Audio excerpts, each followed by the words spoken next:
Okay, I'm gonna go on a rant, and I've been wanting to do this rant for a very long time, and I know Black women are gonna be really mad at me, but I don't care. I have worked as a server in New York City, and I have worked as a server in North Carolina. And I can tell you, by and large, most of the time, 90% of the time, I don't know what you want to call it, my Black female customers are the most difficult customers to deal with, to serve. Black women, we are the most difficult to please.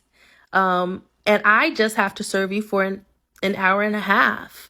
And you want Black men to serve you in a relationship where they have to protect, provide, and preserve you?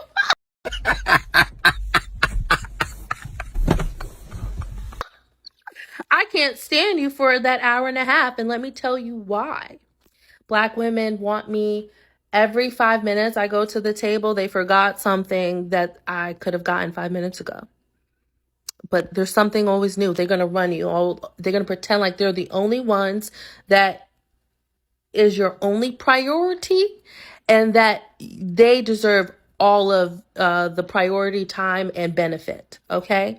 And then throughout your entire experience with them, they're going to be nasty. They're going to be rude. They're not going to be pleasant. They're not going to smile. And you're going to have to jump through hoops to get anywhere. Okay. And then at the end of the meal, when they see that you have busted your ass and that you definitely tried to give them good service, they still won't tip you because they probably don't have a lot of money to tip. And I could forgive that I don't get tipped well with Black women. And when I see them coming and approaching my fucking section, I'm like, I'm not gonna get a good tip at all. And I just know this, but I still try to give them good service because I'm a Black woman and want to be given good service. But it's always so hard when you know your customer and your customer wants to make your life difficult as they can while they're with you. And this is how Black women are, and everyone sees this, Black women, everyone. That's why it's hard to get into relationships with other culturally groups of people, not because of the way we look, but because how we act. And if you know a server, you can ask them who are their most difficult customers, and I promise you, it's Black women. And by and large, it's Black women. And if it's not, they're saving face to lie to you. Passport bros, you guys want to hear a success story? Look what I pulled from the old country. Right? It's great. She doesn't even speak English, so I don't have to listen to her. The part that's not my business is that I've been hearing a lot about this here thing called passport.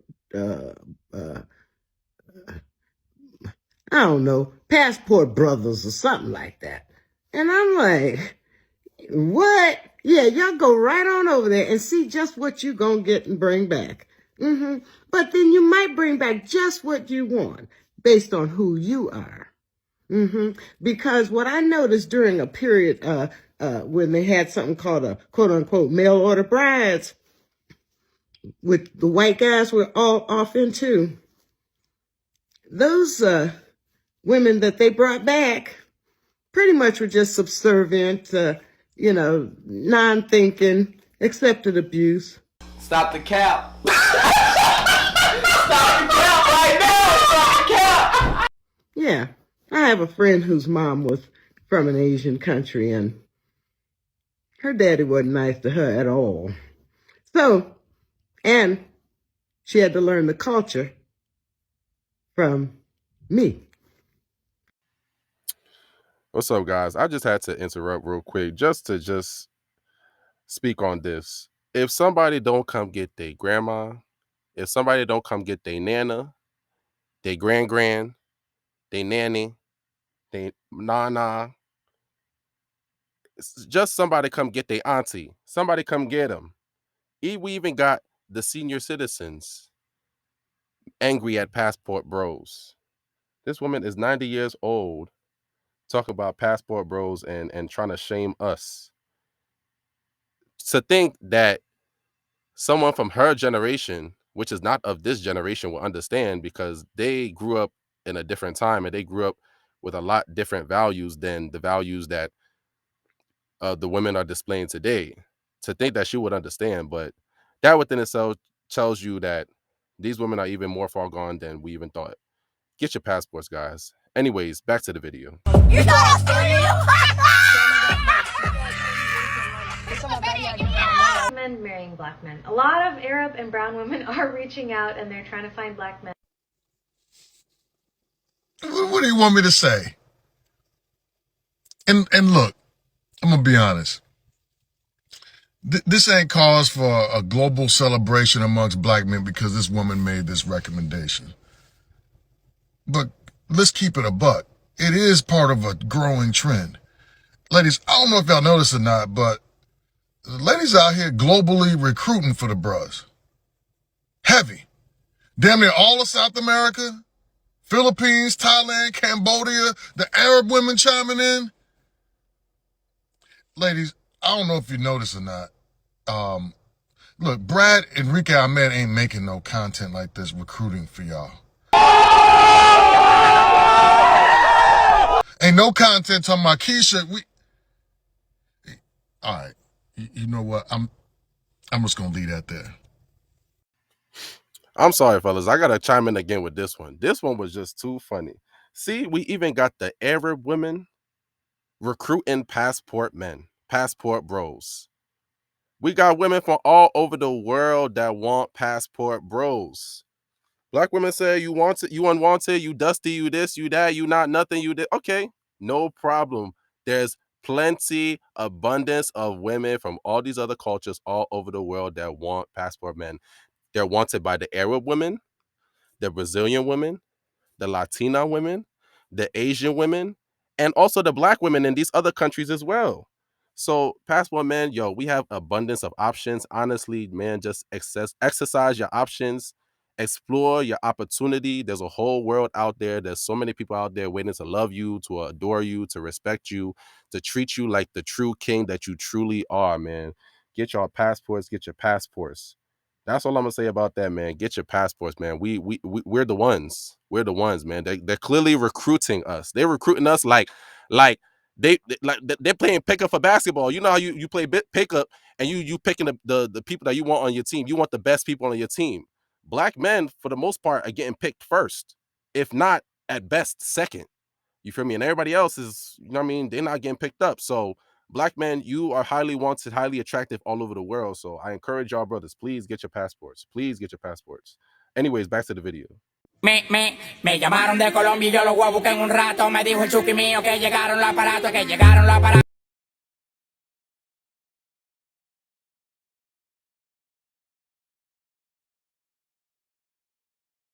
And I've had good relationships in my life, but I have never felt like a king or got true king treatment until I went out of this country. Facts. Where you're praised, especially as a black man, and one, I'm from America, and two, I'm black. For being you, right. It's like the world is yours whenever you leave this country. Listen, I've traveled over 12 countries. He's absolutely correct. Case in point, he's in Thailand. Well, I'm okay, thank you. I'm okay. And one of the 12 countries that I've been to is Thailand. And what you just saw is absolutely facts. Passport boys, we up. What up? Like rare kings. Cause you got. Listen, it's either locked up abroad or locked up on a board member's portfolio as an investment gain. Let me tell you what I mean. Y'all remember Michael Burry? He's the one that predicted the whole housing crash 2008 and all his predictions have been right. Okay, he just doubled down on his investment in private prisons, specifically GEO. Asset management company Scion Asset Management has a 38% holding. Do you know how it is in GEO? Okay, let me just be clear. GEO, if you go and follow the portfolio of people that are investing in this, it'll be red pill white men, the same red pill white men that are funding these red pill black men podcasts that are spinning the same rhetoric that black men are spewing and repeating out of their mouths. Okay, What? And it's quite embarrassing as black people to observe, because usually we are the blueprint and creators, but it seems these red pill black men with these podcast passport bros cannot realize one thing: you are not starting anything new. This is not a new trend. This started 50, 60 years ago when white men started the whole mail order bride. Remember that? And what you don't realize is that Master is only leading you directly into your own demise, and he is investing in the future, making sure that you are also investing in your lives. The private prison line right now is getting stocked for the future plans to have your asses locked up so long as you continue their rhetoric that they continue to give you. Y'all heard of the school to prison pipeline? Okay, let me give you something even bigger than that. It's called the patriarchy to prison pipeline for black men, because you have not realized right now that patriarchy ain't for you. It is for white men. Stop the cap. Stop the cap right now. Stop the cap. And what they always want to do is make the most capital, and where they are investing right now is private prisons, because they see the line that you guys are going down, and in fact that is to end up on a board member's portfolio as an investment gain. But y'all swear we hate you. At the end of the day, you're gonna do what you want to do. I can't convince nobody to not invest in their fucking demise and incarceration. Relax. All I can say is, black people, get your sons away from these podcasts and away from these red pill black men, because indeed where they want them is locked behind bars, locked up as somebody gain on investment. And the data and the dots connect, because most of the men that are investing in this, like I said, are red pill white men, but you red pill black men are following behind, talking about, Master, we sick, Master, we want a submissive woman. You're gonna submit yourself on a board member's portfolio as an investment gain. Have a good day.